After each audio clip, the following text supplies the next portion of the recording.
All right, how you doing?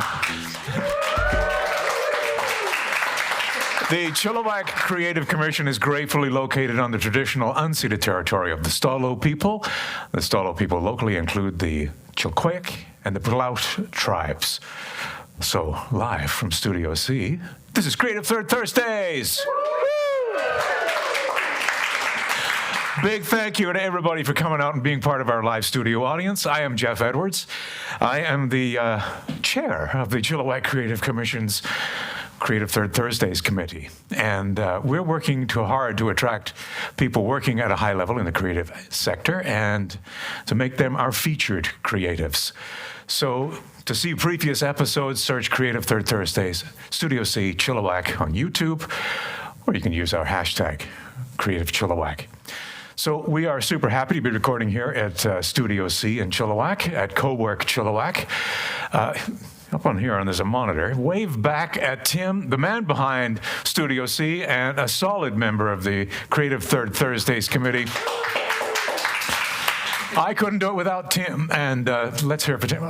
Let's really hear it for Tim.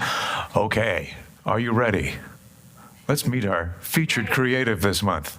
This month's featured creative creates marketing assets for creatives.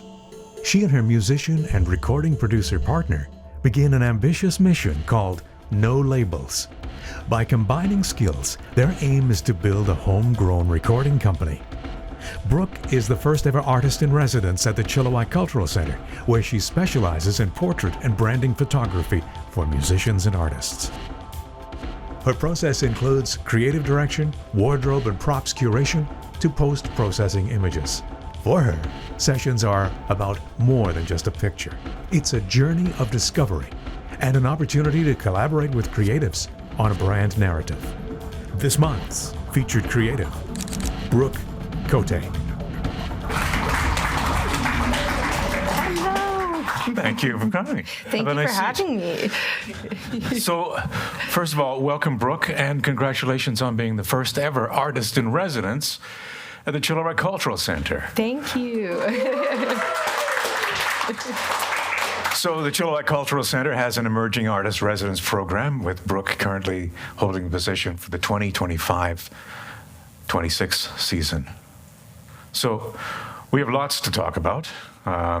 Many creatives run up against pressure to pursue creativity as a hobby and to get a real job kind of thing. I mean, I had pressure at some point in my career, and a lot of other creative people do.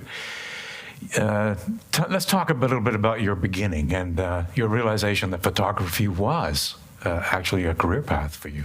Yeah, absolutely. Funny enough, with my beginning in photography and it becoming a career path, really started with it not being a career path for me at all. It was never something I was considering or even thinking about at all, really. It truly did find me, and it really began with my wife. I can say that now because we got married this weekend. Oh. It really started with her, and it was more about her solo music career, and essentially, I wanted to provide visuals for her. We had gone through sourcing our own photographer for album visuals and social media content, and we're feeling that upon receiving these photos, it wasn't resonating the way that we were hoping. It wasn't communicating her values, the message she wanted her art to convey, and that was really difficult to watch. And naturally, I just kind of wanted to step into that space, and I borrowed a friend's camera and said, well, I know you, I know your story, I know what you want to tell the world, I just really want to help you tell that in whatever way I can. And so it really started as, just a passionate decision that grew into something we could have never imagined it being now. And when I did that photo shoot with her for the first time, and we planned it out, and we did her styling, and we did everything on our own, without lights, without backdrops. We had really just a friend's camera. That was it. And something inside of me just really ached. It felt really special to realize I could create art that didn't just stand alone. It helped amplify someone else's message and voice. And in that essence, it became so collaborative and felt like I was stepping into this collective consciousness of artists, where it wasn't just about my career path, but all of ours. Every person that I work with, every single person that is in front of the camera, it's also their career just as much as it is mine. And I love being that method that they're able to showcase those talents. And when I did that photo shoot, I started exploring naturally other methods of photography. I launched into family and maternity and weddings, events, sports, wildlife. I even did a season as a school portrait photographer. I really just tried everything to see what I liked. And I learned a lot through that process, but most importantly, I learned where my heart was. And I kept coming back to that day in our living room. And something about that pull really brought me back into wanting to help artists and represent them through visuals that really aligned with their brand and their art, and something they were really proud to put out and excited to share, excited to like get ready to put out their next post because it looks really awesome and it sounds just like they wanted. That became really inspiring. And I think what helped it become more viable and real as a career path was then receiving community support. That was a huge factor in what started as a dream through the art startup pitch program that Maddie and I were both fortunate enough to advance to the finals and participate in a few months back. Through winning that with Chilliwack Community Futures, that unlocked so much more support. That came with a spontaneous residency, the first ever at the Cultural Center, which was such a blessing. And through that support, it started to feel like a real career path. And that's something that is so special to my heart and really sent me the message that what I was doing, what we were doing, what me and all of my clients are doing is worthwhile and viable at the same time. So now you are booking Brooke. That's Yes. your label on Instagram. What kinds of assignments? We're going to see a bunch of imagery here, obviously, but just give me a sort of a what are the ones you go, oh, I've got to do that. That is the image I want to capture. Absolutely. What really brings out the passion? What I really love is anything that can tell a story. I love set design. I love styling. I love using props. And I really love working with brands, artists, and businesses that want to stand out first and foremost, whether that's doing like horror-inspired photos for a hairdresser named Ashley Scissorhands, or that is taking pizza slices and putting them on fishing line and making them levitate for elevated pizza. It's just, I really love anything that's a little unorthodox, a little unconventional, and also fun. Something that makes you scroll and say, whoa, who is that? What is that business? What are they doing? It's kind of weird. I kind of like it. So, and the other thing I noticed, because I shot the introduction video, and you had these amazing props. I mean, these masks for that shot, props are part of what you do. You bring a look to the shot. So let's talk a bit about your process a little bit. Yeah. Where does that all come from? Well, when you were filming that intro footage, we were actually in the middle of preparing for a gallery debut at the Chilliwack Cultural Center that should go up in a few weeks for their Queer Arts Festival to partner with some of their shows, namely being Shades of Identity. And yes, all of that is collaborative. All of the props create a vibe and a moment, and without them being there, it kind of takes you out of what the story that you're trying to tell is. So when you have that popcorn there and you're in the theater, it puts you there. You have the smells of popcorn like you would when you're sitting in the theater. And you can really connect with that by having these props around you that really help to translate to the model and to me what we're curating at the time that we're curating it, and it reminds us of what the message we're trying to create and story we're telling is. And it's all very collaborative in the sense that when clients come to me and we do their intake, it is either they have an idea already, say, I really want to do a shoot around this, or I have a business, this is my business, or they have a mood, I really want something edgy, or I want something soft and ethereal and a little bit kind of girly and cutesy. It really depends on what they come in with, and then from there, I usually pitch a variety of mood boards kind of all over the map that I think would fit that brief. We look at those together, we say, does this fit for your business, your brand, or what you're trying to create? Once we land on something together, then that really fun process starts of, okay, how do we source props? What do we need for this? What do I own? What can I repurpose? A lot of my shoots that you'll see are things we own. Waffles from my fridge. Eggs from my fridge. That's what I love to do. What's going on here? This is a fascinating. Yes. I like the. Yes, the syrup out of the mouth. We were, in this one specifically, which I love to get the space to discuss it, because it was a really, we sort of flipped the script on this photo shoot, because this is my wife. And normally when she needs photos, I've created this album, I have this song, this is already the concept.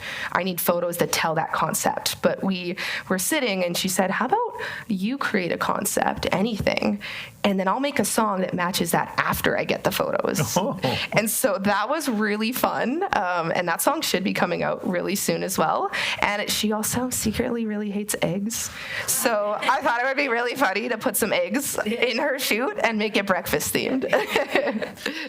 So one of the big topics these days is AI. It's on everybody's mind, especially the minds of creative people, because it's a threat to what we do in some ways. And I wondered how you thought about AI and how it affects the life of photographers. Yeah, I feel really passionate about the subject of AI. I understand the advantages, but also the undeniable restraints that will put on artists. A few areas I really see that affecting my career specifically is in client expectations. Because when you're scrolling on Instagram or Facebook and you're looking at photos, sometimes it's hard to tell what is AI generated and what is a real photo if they're not labeled and you're not looking for those things. So sometimes that can lead clients to come with a concept or an idea that is seemingly impossible in terms of physics and how we can really make that exist in real life in a tangible way. But with that, I really think it has welcome challenge in my life. I used to view it as this negative challenge, and now I view it as, this is an opportunity for us to get creative. How can I make that happen in real life? I wonder, how can I fabricate what I already own and create a prop that simulates this idea that you're bringing to me? And so in one hand, yes, it can be seen as threatening and providing all these sources of inspiration that are just not possible. But on the other hand, I'm kind of here to prove that it could be possible. It won't be the exact same, but we can make it work, and we'll talk it through.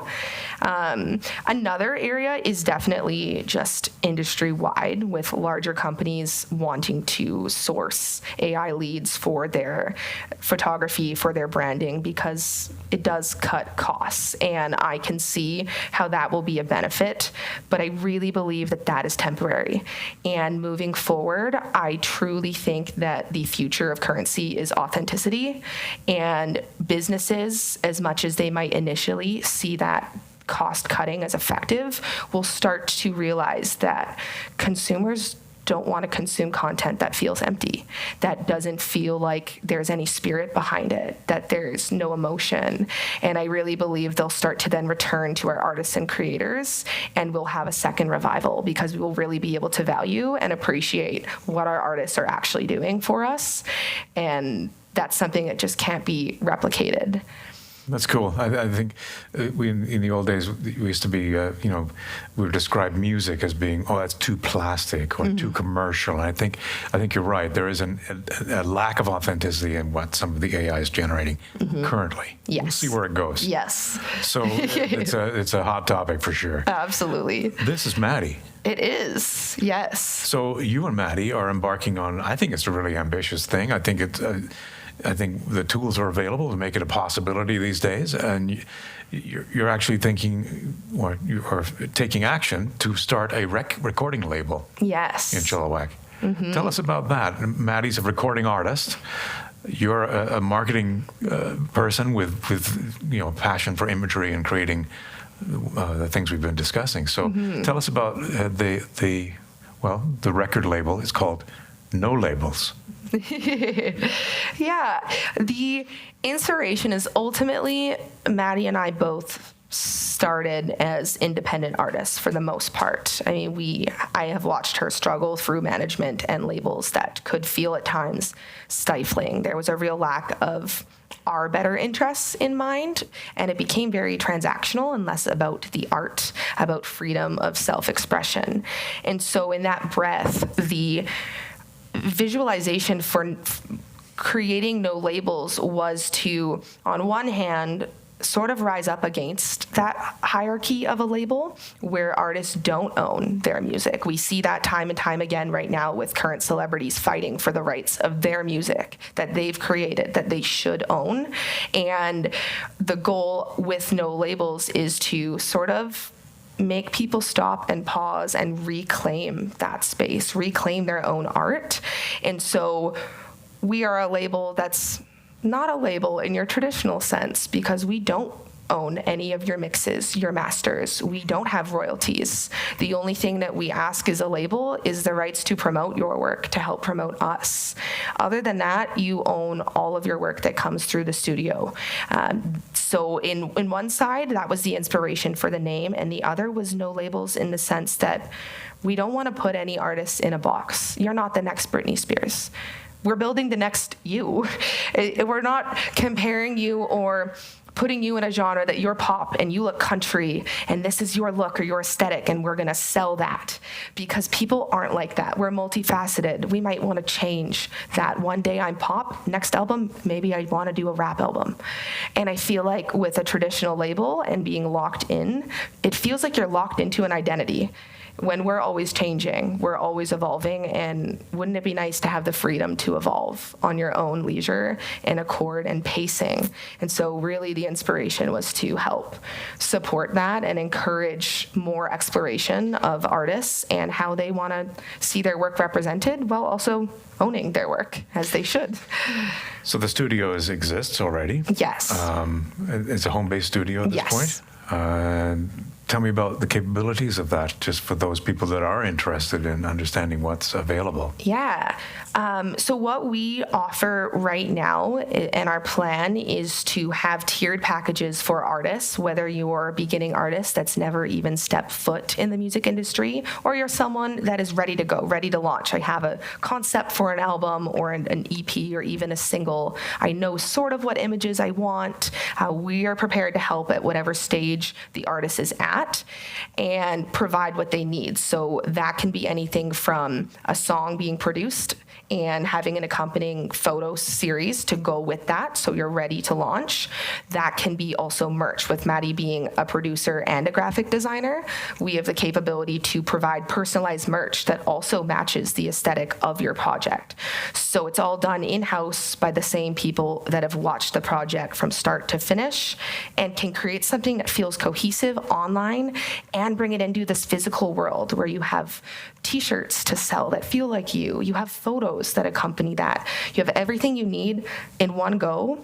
And then further from that, we also believe that education and knowledge is power in the industry. It can be very difficult to get those questions answered. And so with all of our packages also comes education and courses about your rights, distribution, royalties, how to get a associated with the Songwriters Organization, how to protect yourself in contracts, these things that beginner artists maybe aren't being taught but need to know moving forward on their own. We really want to support artists who want to be independent, and we're here to walk that journey and then let them fly.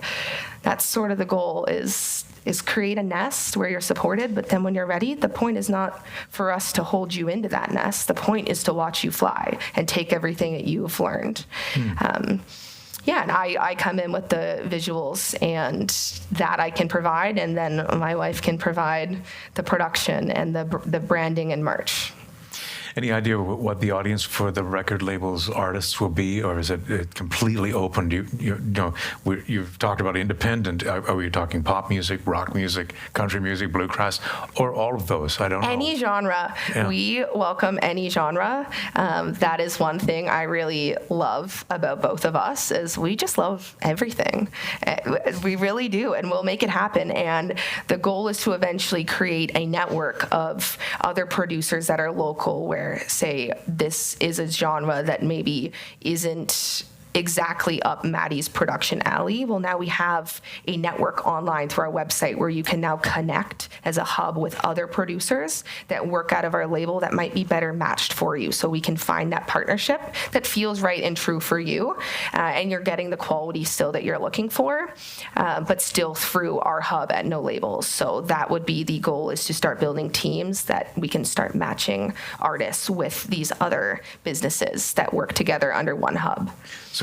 So my interest, because I have been a recording producer in past life. So what have you got? What's the equipment that the producer would come into? You work with it. Maybe Maddie is an engineer or somebody. Yes. That you're. Yeah, Maddie would be handling all of that out of our home studio. So the mixing, mastering, and recording would all be done in the same home studio space and recorded there as well. Of course, in time being, we are hoping to move into our own studio space and have a more designated area where everything can take place in one hub, essentially looking at building something that is as inspirational as a place like this. But for now, we do what we can with the space that we're in, and that has been the way that it's gone for my work. A lot of my photo shoots that you're seeing were in my apartment with my backdrops and my props, and I just really believe that there's something to be said about that. I know it can be enticing to reach out to these larger corporations or bigger cities because they have this fancy gear or a studio, but what we're really building is a family, and a family that wants to grow with us and isn't waiting for us to be superstars in this big venue. It just really believes that we want to support their vision, and I think that's the most valuable thing a business can offer, is their genuine support. It's not about the quality of my camera or the quality of the microphone at the time. And yes, those play a role, but I think ultimately the experience is what is so vital to an artist, especially. And that's what I feel very confident we can provide that for people. You're on the right track. How will people engage with No Labels? How will they find you? Yeah, so we do have a website up and running, nolabelstudio.ca. It is the same on Instagram and Facebook. Kept it nice and easy and simple. You can find us here right now. We do live in Chilliwack. I will be at the Cultural Center at my gallery debut in September. We love connecting in person. We attend a lot of concerts and events, so we are always looking around for artists to connect with and support any way we can. I'm on social media at Booking Brooke on Instagram and Facebook. So those are the best ways that you can find us, besides just generally always being out and about. I don't think we're ever home. We're always out doing something. Brooke, your passion is palpable. Your images are amazing. I'm sure everybody's here wishes you tons of success with both Booking Brooke and No Labels. So we want to thank you for helping us to create a connection here in Chilliwack at Creative Third Thursdays. And I hope you'll come back and hang out with us again. Oh, absolutely. So continued success to you and Maddie. And it's Brooke Cote, everybody. Mm-hmm.